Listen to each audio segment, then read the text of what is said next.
pagi hari ini. Kami masih diberi kesempatan untuk memuji dan memuliakan nama-Mu. Kami percaya Tuhan Engkau ada di tengah-tengah kami, dan Engkau mengasihi kami pribadi lepas pribadi. Engkau mengetahui akan segala keberadaan kami Tuhan, dan Engkau selalu siap untuk memberi pertolongan dalam hidup kami. Karena itu kami bersyukur Tuhan, saat ini kami mau buka hati kami.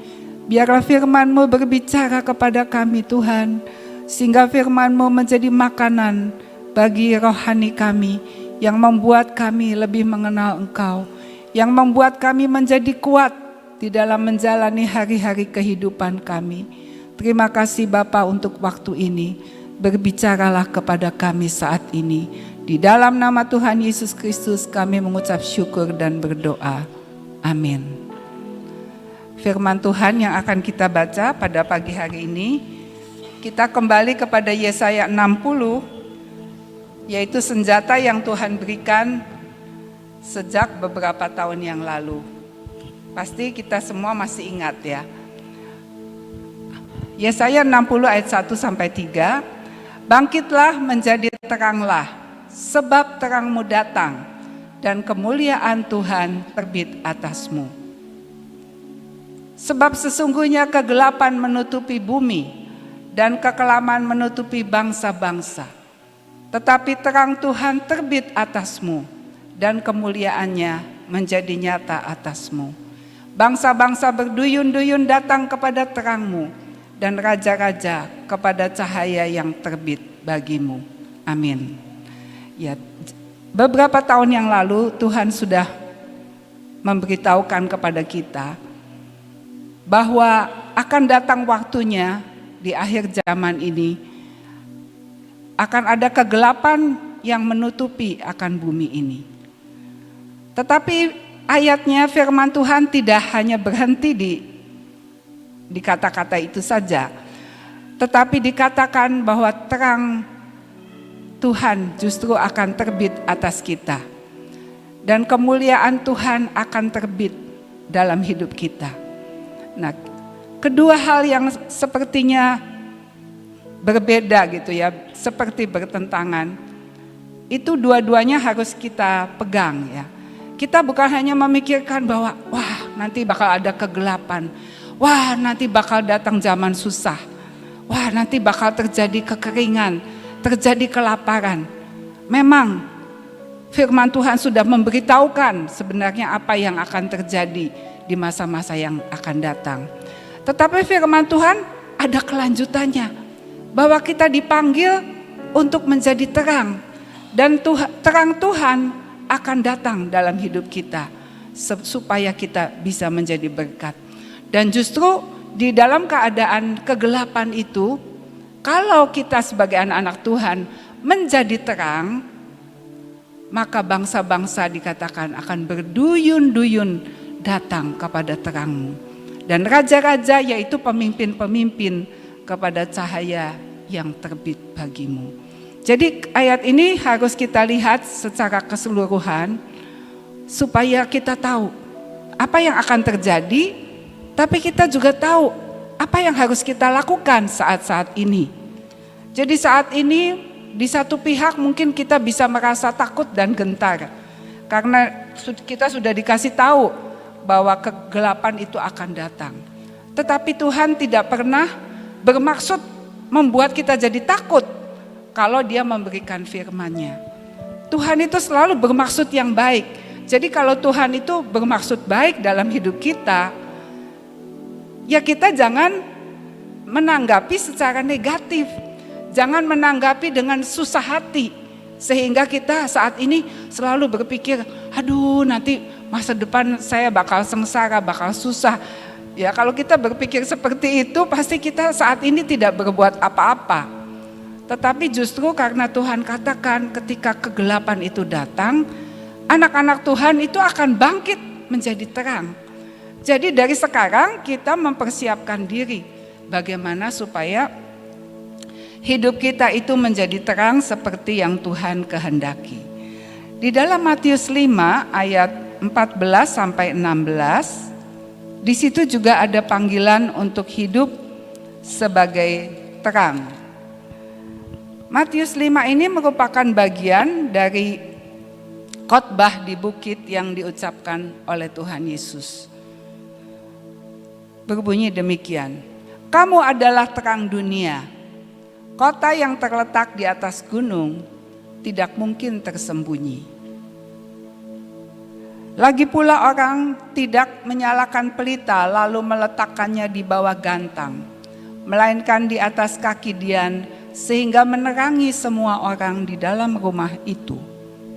Demikianlah hendaknya terangmu bercahaya di depan orang, supaya mereka melihat perbuatanmu yang baik dan memuliakan Bapamu yang di surga.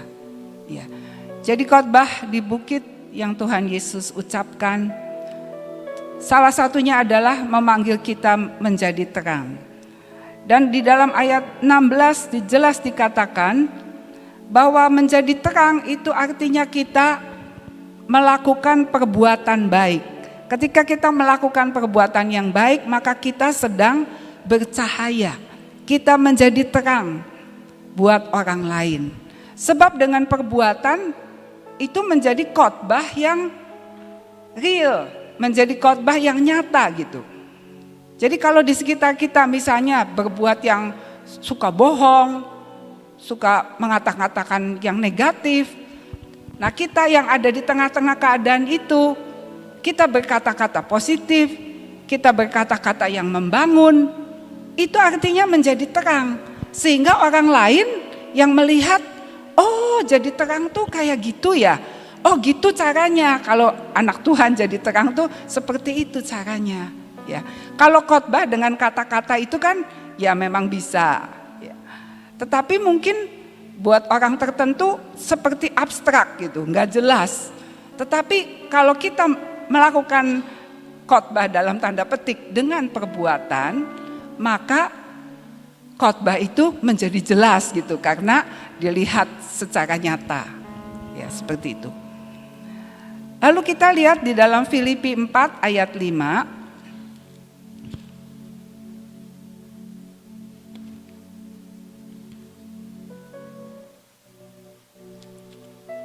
Ya, Filipi 4 ayat 5, hendaklah kebaikan hatimu diketahui semua orang, Tuhan sudah dekat.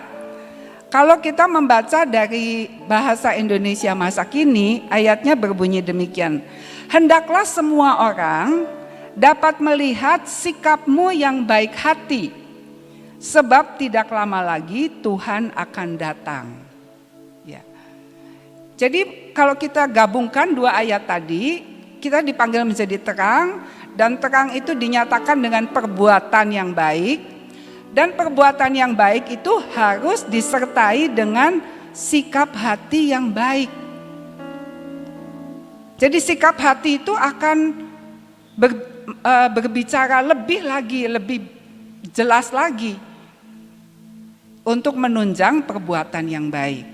Contoh yang ekstrim aja. Maksudnya supaya jelas gitu, jadi ekstrim. Kalau kita melakukan sesuatu, misalnya kalau guru di sekolah mengajar, itu kan perbuatan yang baik. Berusaha untuk anak-anak bisa mengerti akan materi yang dijelaskan, yang diberikan. Itu perbuatan yang baik. Tapi bisa kan seorang guru itu mengajar dengan kesal gitu. Misalnya anaknya nggak mau dengar, atau anaknya itu nggak ngerti-ngerti, atau anaknya itu bercanda dengan teman-teman, sehingga rasanya guru ini bisa punya hati yang kesel gitu. Jadi perbuatan baik, mengajar itu baik, tapi karena dilakukan dengan hati yang jengkel, dengan hati yang kesal, maka perbuatan baik itu jadi tidak jelas gitu. Jadi seperti tersamar. Tetapi kalau guru itu ketika menghadapi tantangan-tantangan, dia mengajar dan berusaha mengatasi akan tantangan-tantangan dalam proses belajar dan mengajar itu. Akan berbeda sekali kalau guru itu bisa mengatasi kenakalan anak-anak, lalu mengajar, pasti murid-murid itu akan hormat gitu. Akhirnya nanti akan hormat. Ya, walaupun kadang-kadang itu perlu proses. Ya, seringkali memang murid-murid di sekolah itu suka dalam tanda petik itu menguji gitu sepertinya. Bikin jengkel. Tapi ketika kita sudah ditolong Tuhan bisa mengatasi, kita bisa bersikap dengan sikap hati yang baik, maka mengajar itu akan menjadi lebih berkesan buat anak-anak. Setelah melewati ujian-ujian itu dan akhirnya dalam proses mengajar itu bisa dilakukan dengan sikap hati yang baik. Jadi kalau kita mau berbuat baik, jangan lupa kita juga harus lakukan dengan sikap hati yang baik. Maka kita bisa menjadi terang. Dan perbuatan baik itu bukan hanya sesuatu yang dilihat dari luar, misalnya kita menolong orang atau kita melakukan pekerjaan rumah tangga. Ibu-ibu di rumah kan bisa ya, misalnya kita harus nyapu, harus cuci piring. Tapi karena kesel, misalnya anak-anak disuruh nggak mau nurut atau nggak mau bantuin, terus jadi kita cuci piringnya sambil ngedumel-dumel. Anak nggak tahu diri, nggak mau bantu orang tua gitu sambil marah-marah. Jadi piringnya bisa kepleset dan pecah gitu. Misalnya seperti itu karena kita lakukan dengan marah-marah. Tetapi kalau kita lakukan dengan memuji Tuhan, misalnya dengan menyanyi, pasti suasana rumah itu akan jadi berbeda. Ya. Itu artinya perbuatan baik itu harus ditunjang dengan sikap hati yang baik. Nah, mengenai sikap hati yang baik itu kita belajar dari seorang tokoh Alkitab yang bernama Rut. Kita tahu bahwa Rut adalah orang Moab. Sebenarnya dia tidak punya bagian di dalam perjanjian dengan Allah Israel. Tetapi ketika Rut menikah menjadi menantu dari Naomi, dan Naomi menceritakan tentang Allah Israel yang luar biasa. Sampai Rut ini melalui proses yang tentunya tidak singkat ya, karena Rut dan menjadi menantu Naomi itu kan 10 tahun. Setelah itu Naomi mengambil keputusan untuk kembali ke Bethlehem. Dan pada waktu Rut hendak berangkat, pada waktu Naomi hendak menuju kepada Bethlehem, Naomi bilang, udah kamu pulang aja gitu ya ke rumah orang tua kamu. Dan akhirnya Orpah pulang, tapi Rut tetap berpaut kepada Naomi. Karena apa? Karena dia sudah menyerahkan hidupnya untuk percaya kepada Allah Israel. Itu kita bisa baca di dalam Rut 1 ayat 16 dan 17. Jadi kita bisa berbuat baik dengan sikap hati yang baik kalau kita menyerahkan hidup kita kepada Allah Israel, kepada Tuhan Yesus Kristus. Tetapi kata Rut kepada Naomi, janganlah desak aku meninggalkan engkau dan pulang dengan tidak mengikuti engkau. Sebab kemana engkau pergi, ke situ jugalah aku pergi. Di mana engkau bermalam, di situ jugalah aku bermalam. Bangsamulah bangsaku, dan Allahmulah Allahku. Di mana engkau mati, aku pun mati di sana, dan di sanalah aku dikuburkan. Beginilah kiranya Tuhan menghukum aku bahkan lebih lagi daripada itu, jikalau sesuatu apapun memisahkan aku dari engkau, selain daripada maut. Ya, di sini kita melihat bagaimana Rut sudah mengambil sebuah keputusan untuk menyembah Allah Israel. Dan karena itu dia tidak mau pulang ke rumah orang tuanya, tetapi tetap mengikuti Naomi. Dan akhirnya kita tahu ceritanya, Naomi dan Rut berjalan pulang ke Bethlehem. Pada waktu mereka menempuh perjalanan sampai akhirnya tiba di Bethlehem, sebenarnya Rut dan Naomi itu sedang ada di dalam masa kegelapan. Karena mereka sudah tidak punya apa-apa, tidak punya pengharapan sepertinya. Satu-satunya pengharapan Naomi adalah Allah yang dia sembah. Dia sudah tidak bisa berharap kepada kekayaannya, sudah habis. Tidak bisa berharap kepada keluarganya, karena dia juga nggak tahu bagaimana kondisi saudara-saudaranya yang ada di Yerusalem. Yang ada di Bethlehem. Jadi mereka berdua itu seperti masuk di dalam masa kegelapan. Tetapi di dalam masa kegelapan sekalipun, mereka tetap memiliki Allah Israel. Mereka tetap memiliki Allah yang disembah. Satu-satunya tempat perlindungan dan harapan bagi Naomi dan Ruth. Dan demikian juga bagi kita sekarang ini. Kalau kita dikatakan akan ada kegelapan, satu-satunya pengharapan kita adalah Tuhan kita Yesus Kristus. Ya, jadi di tengah kegelapan mereka tidak meratapi nasib gitu ya, sedih, susah, pesimis, berpikir negatif. Mereka tidak melakukan seperti itu.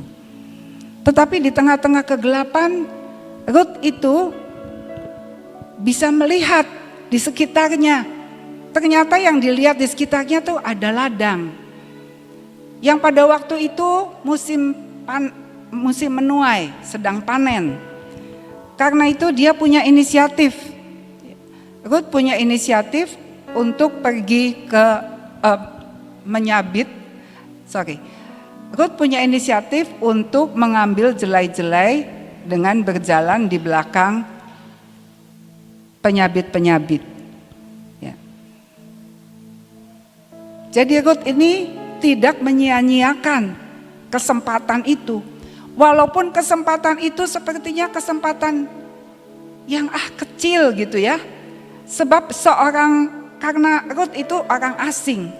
Jadi kalau orang Moab ada di tengah orang Israel, pasti diperlakukannya beda gitu. Akan diperlakukan mungkin kurang ramah atau kurang fasilitas dan sebagainya. Tetapi Ruth tidak putus asa dalam keadaan seperti itu.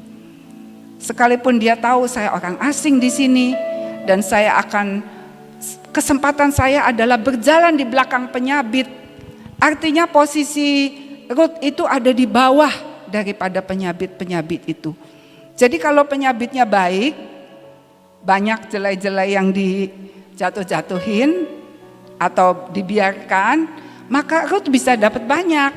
Tapi kalau pas dia berjalan di belakang penyabit yang pelit, yang berusaha jangan ada yang jatuh gitu ya, semua harus untuk saya, maka Ruth tidak bisa dapat banyak.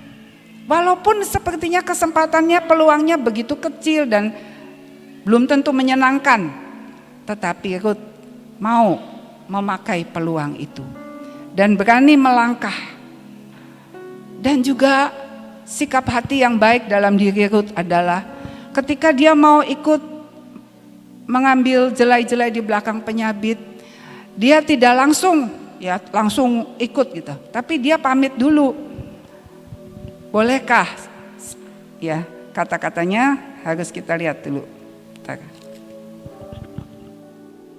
Dia minta izinnya begini, izinkanlah kiranya aku memungut dan mengumpulkan jelai dari antara berkas-berkas jelai ini di belakang penyabit-penyabit. Begitulah ia datang dan terus sibuk dari pagi sampai sekarang dan seketika pun ia tidak berhenti. Ya, jadi kebaikan hatinya Ruth adalah dia tuh sopan, minta izin dulu. Ketika dia diberi izin, barulah dia melakukannya. Dan setelah diberi izin, maka Ruth melakukannya dengan rajin, dengan sungguh-sungguh. Gitu. Lalu Ruth juga menghargai kebaikannya Boaz ketika dia sudah diberi kesempatan, diberi izin untuk mengambil jelai-jelai.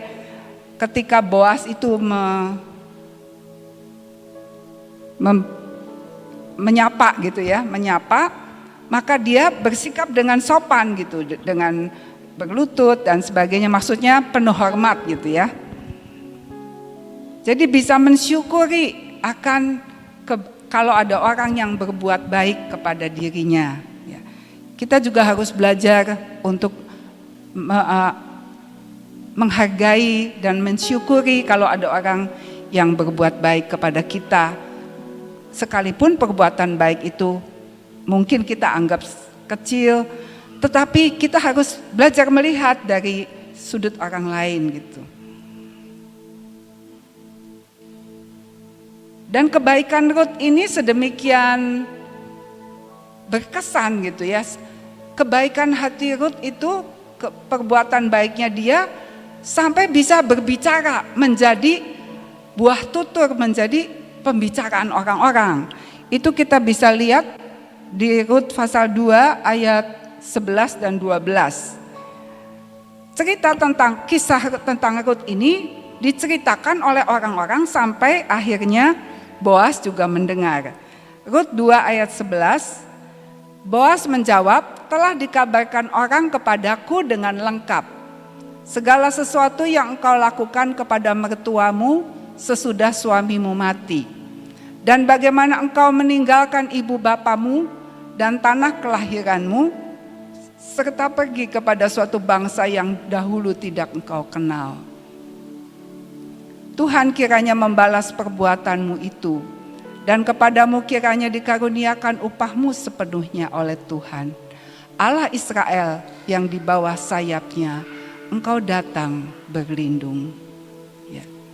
Puji Tuhan, Rut di tengah-tengah kegelapan hidupnya, di tengah-tengah keadaan yang seperti tidak ada harapan, dia sudah mengambil sebuah langkah yang tepat, yaitu berlindung di bawah sayap Allah Israel. Dan dia mau menggunakan peluang-peluang yang ada dalam hidupnya, sekalipun sepertinya pekerjaan itu rendah. Ya. Sebab kalau kita baca, ada buku yang menjelaskan bahwa Rut itu pada waktu di Moab, dia adalah seorang putri, orang yang punya kedudukan di Moabnya. Jadi kalau dia sekarang tuh tinggal di Bethlehem dan menjadi penyabit, menjadi orang yang berjalan di belakang penyabit, itu betul-betul dia turun gitu. Turun dari seorang putri, dia menjadi orang yang di belakang penyabit itu. Tetapi dia jalani dengan tetap setia. Dan banyak lagi sifat-sifat Rut yang baik. Seperti pada waktu dia diberi makanan, makanannya itu tidak dihabiskan, tetapi dibawa pulang untuk mertuanya. Ketika Rut mengirik jelai, dia tidak, maksudnya ketika jelai-jelai itu dia dapatkan, dia tidak bawa pulang semuanya karena itu berat ya, tetapi dia bersihkan dulu, setelah bersih baru dibawa pulang gitu. Jadi banyak sekali sikap hati yang baik di dalam kehidupan Rut yang membuat dia dibukakan jalan gitu dalam hidupnya, sehingga bisa menjalani masa-masa gelap itu dan tetap bisa makan dan bisa menuai gandum, memungut jelai sepanjang musim menuai gandum kira-kira 3 bulan. Dan setelah itu selesai. Dan setelah selesai, tiba-tiba Naomi punya ide, ya, di mana Rut disuruh datang kepada Boas, minta supaya Boas mengembangkan sayapnya untuk melindungi Rut. Dan akhirnya mereka menikah dan melahirkan keturunan-keturunan sampai kepada Tuhan Yesus Kristus. Ya. Jadi sebenarnya kita belajar di sini, di dalam kegelapan Tuhan itu akan membukakan peluang-peluang. Kalau kita sebagai orang tua ya, kita tahu anak kita sedang kesulitan belajar, pastikan kita akan bantu supaya anak kita itu di dalam kegelapannya anak kita itu tidak mengerti pelajaran, supaya dia bisa mengerti dan supaya bisa ulangan dan ulangannya itu cukup baik gitu. Kita sebagai orang tua, sebagai manusia yang penuh dengan dosa dan kekurangan saja, peduli sama anak kita. Demikian juga Bapa kita di surga. Kalau Tuhan izinkan di dalam dunia ini mengalami kegelapan, percayalah kita adalah anak-anaknya. Tuhan akan membukakan peluang-peluang sehingga kita bisa melewati masa kegelapan itu. Dan Tuhan akan menopang kehidupan kita. Itu yang harus kita percaya. Dan Tuhan pasti akan melatih kita untuk perbuatan-perbuatan baik yang kita lakukan di dalam dunia ini. Kita dididik juga untuk mempunyai sikap hati yang baik. Sehingga kita tidak jatuh menjadi orang yang munafik gitu ya. Supaya perbuatan baik yang kita lakukan itu bukan cuma kelihatan dari luar saja. Tetapi Tuhan menolong kita supaya kita lakukan dengan sikap hati yang baik juga. Nah, sikap hati yang baik ini akan dibawa sampai kepada kekekalan. Di dalam Wahyu 4 ayat 7 sampai 11, di situ Yohanes mendapatkan sebuah penglihatan tentang surga. Wahyu 4 ayat 7 sampai 11. Adapun makhluk yang pertama sama seperti singa, dan makhluk yang kedua sama seperti anak lembu. Dan makhluk yang ketiga mempunyai muka seperti muka manusia. Dan makhluk yang keempat sama seperti burung nasar yang sedang terbang. Dan keempat makhluk itu masing-masing bersayap 6. Sekelilingnya dan di sebelah dalamnya penuh dengan mata. Dan dengan tidak henti-hentinya mereka berseru siang dan malam, Kudus, kudus, kuduslah Tuhan Allah yang Maha Kuasa, yang sudah ada dan yang ada dan yang akan datang. Dan setiap kali makhluk-makhluk itu mempersembahkan puji-pujian dan hormat dan ucapan syukur kepada Dia yang duduk di atas tahta itu dan yang hidup sampai selama-lamanya. Maka tersungkurlah ke-24 tua-tua itu di hadapan Dia yang duduk di atas tahta itu, dan mereka menyembah Dia yang hidup sampai selama-lamanya.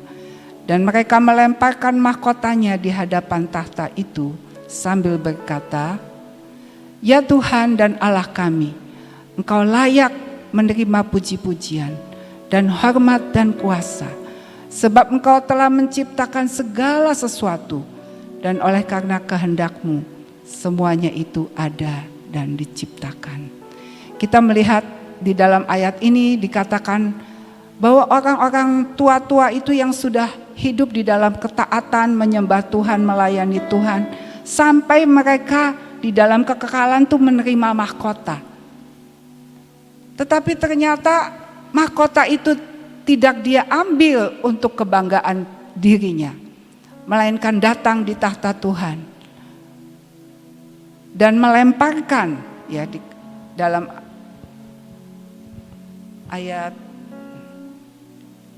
11 atau apa?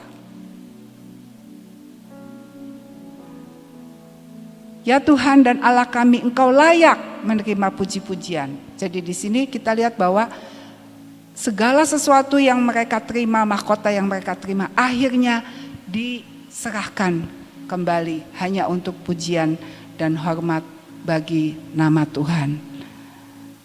Jadi betapa pentingnya kita sekarang masih diberi kesempatan untuk hidup dalam dunia.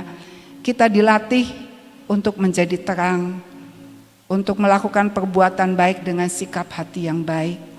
Karena itu merupakan latihan untuk sampai di dalam kekekalan nanti. Kita tidak akan mengambil segala sesuatu untuk diri kita sendiri, melainkan semuanya akan kembali hanya untuk kemuliaan nama Tuhan. Amin. Mari kita berdoa. Tuhan Yesus,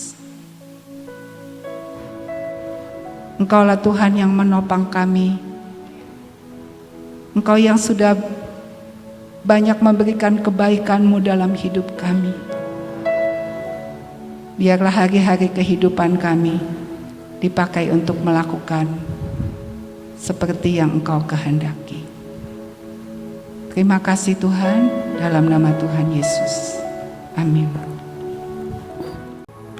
Ya, jadilah terang dengan motivasi yang benar, dengan hati yang benar. Ya, jadi kebaikan apapun yang kita lakukan sebenarnya yang bisa ngetes adalah hati kita.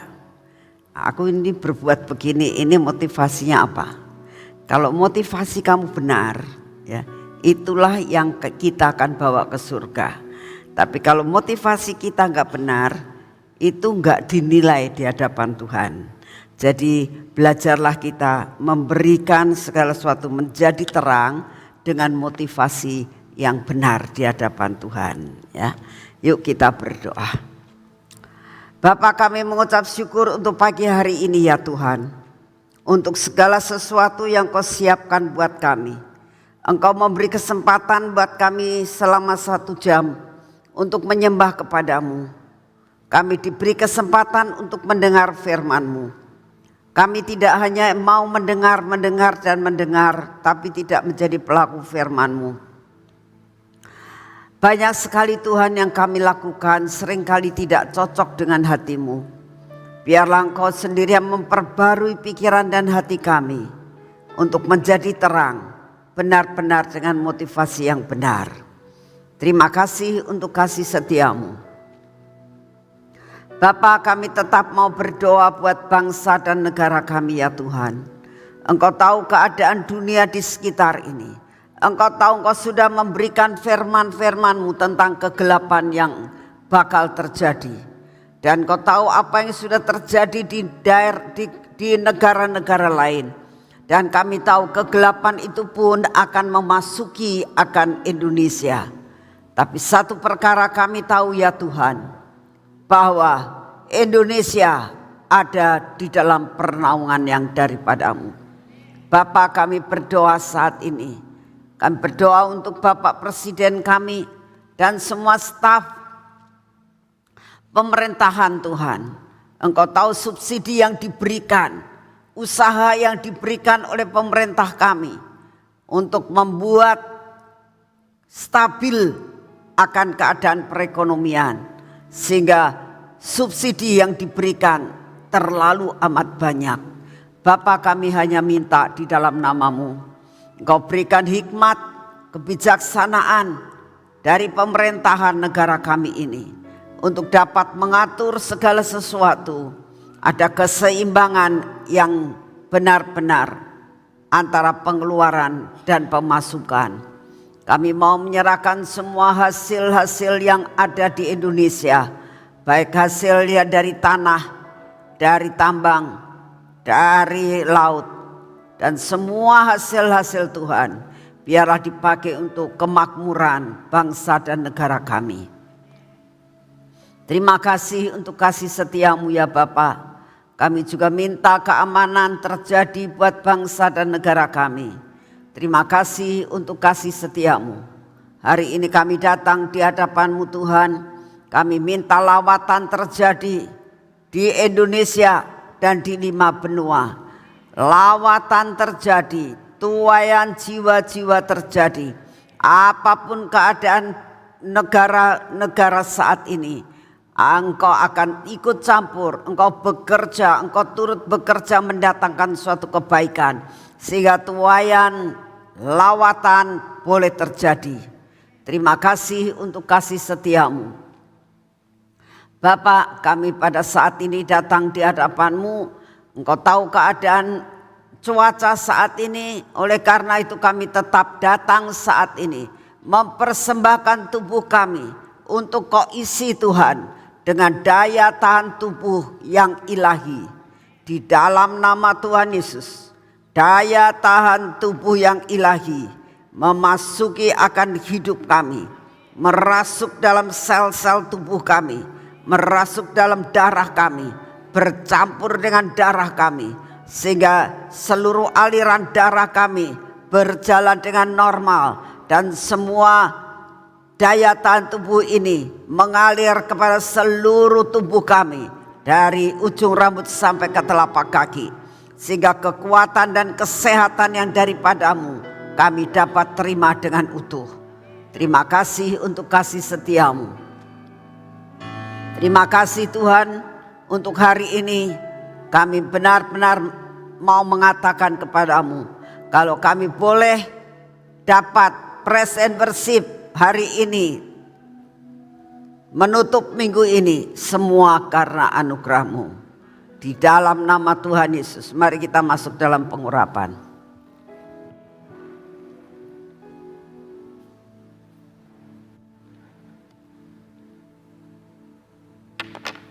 Dalam nama Tuhan Yesus, biarlah pengurapan ini memasuki akan hidup kami Tuhan, menguasai akan seluruh kehidupan kami, dan menguasai mata kami, telinga kami juga, bibir, mulut kami, dan hati kami. Ya Tuhan, biarlah seluruh kehidupan kami ada di dalam kontrol daripada-Mu. Semua yang tidak baik dalam hidup kami, Engkau sendiri yang akan mencabut sampai ke akar-akarnya. Ini tangan kami Tuhan, Engkau berkati tangan kami untuk tangan kami boleh melakukan semua pekerjaan kami dengan baik pada hari ini. Demikian juga buat kaki kami Tuhan, buat kaki kami ini berjalan dalam jalan yang sudah Engkau tentukan untuk kami jalani pada hari ini. Terima kasih Bapa, Engkau sungguh amat sangat baik atas hidup kami. Segala pujian, hormat dan syukur kami naikkan di hadapan-Mu. Karena kalau kami bisa lakukan ini semua, kami tahu semua anugerah-Mu. Terima kasih Tuhan Yesus. Di dalam nama Tuhan Yesus kami berdoa saat ini untuk pasar murah yang diadakan hari ini dan besok Tuhan. Datangkan akan orang-orang yang membutuhkan. Untuk benar-benar apa yang kami sajikan ini Tuhan menjadi berkat buat setiap orang yang membeli dan dapat menjadi berkat buat kota ini. Terima kasih untuk kasih setia-Mu di dalam nama Tuhan Yesus. Amin.